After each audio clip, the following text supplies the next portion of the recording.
नमस्कार, सोजस बुलेटिन में आपका स्वागत है। मैं हूं आपके साथ अभिलाषा गर्ग। एक नजर हेडलाइंस पर। मुख्यमंत्री श्री भजनलाल शर्मा ने की rising Rajasthan global investment summit 2024 के दौरान हस्ताक्षरित निवेश प्रस्तावों के कार्यान्वयन की प्रगति की समीक्षा। 1000 करोड़ रुपए से अधिक के निवेश एमओयू पर किया ध्यान केंद्रित।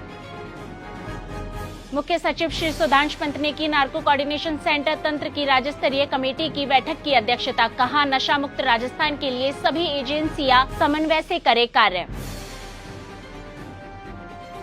लक्ष्य अंत्योदय, पथ अंत्योदय, प्रण अंत्योदय के संकल्प पथ पर अग्रसर राजस्थान सरकार। अन्नपूर्णा रसोई योजना में गरीब और जरूरतमंद लोगों को मात्र 8 रुपए में मिल रहा है भरपेट भोजन।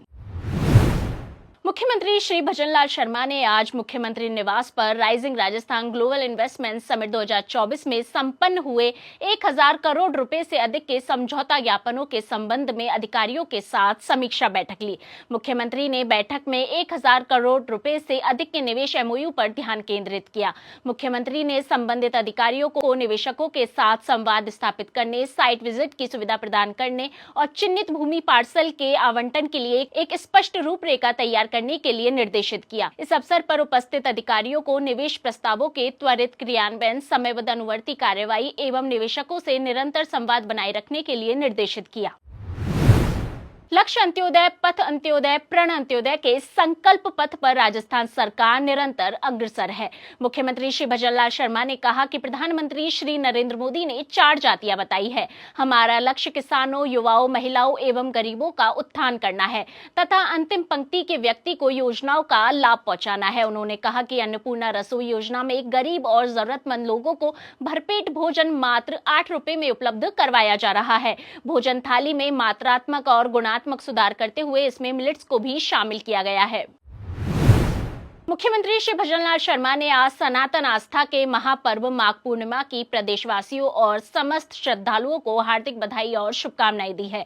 उन्होंने कहा कि प्रभु की कृपा से यह पावन दिवस आप सभी के जीवन को सुख, समृद्धि और आरोग्यता के अमृत से अभिसिंचित करे। चराचर जगत का कल्याण हो, मेरी यही प्रार्थना है।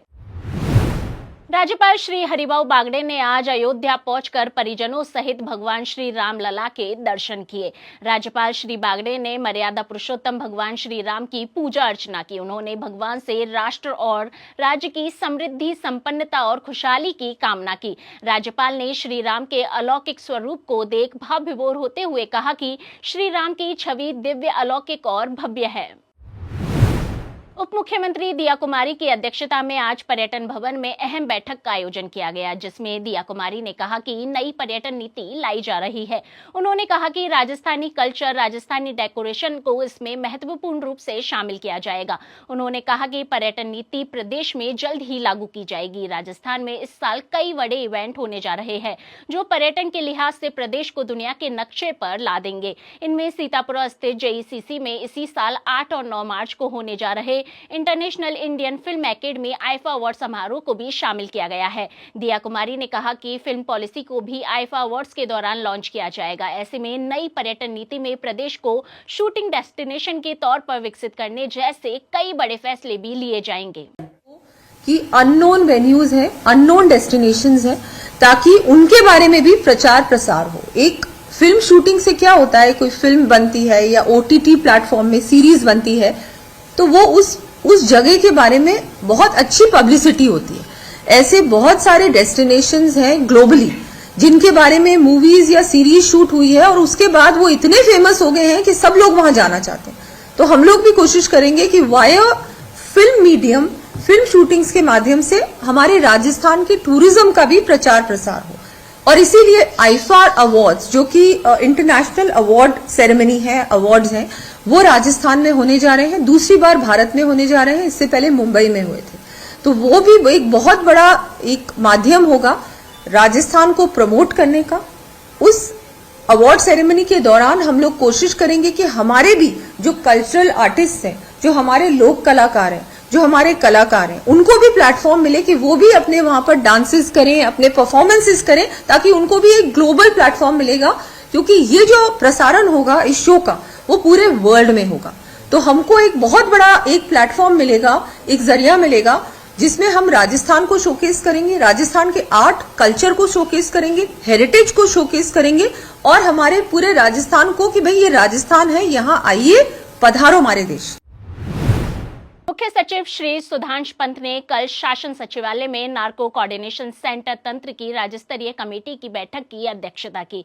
इस अवसर पर उन्होंने कहा कि राज्य में हुक्का बार पूरी तरह से प्रतिबंधित है और अवैध रूप से संचालित हुक्का बार और ड्रग कारोबारियों पर कठोर कार्रवाई की जाएगी। उन्होंने मुख्यमंत्री श्री भजनलाल शर्मा के नशा मुक्त प्रदेश के संकल्प को साकार करने के लिए पुलिस विभाग को राजस्थान हुक्का बार निषेध अधिनियम 2019 के तहत त्वरित कार्रवाई करने के निर्देश दिए। उन्होंने निर्देश दिए कि विभिन्न स्थानों पर संचालित बार, पब, होटल, रेस्टोरेंट और शराब की दुकानों के बाहर अवैध मादक पदार्थ सेवन के संबंध में चेतावनी बोर्ड लगवाना सुनिश्चित करें और सोशल मीडिया के माध्यम से भी अधिक से अधिक लोगों को जागरूक किया जाए।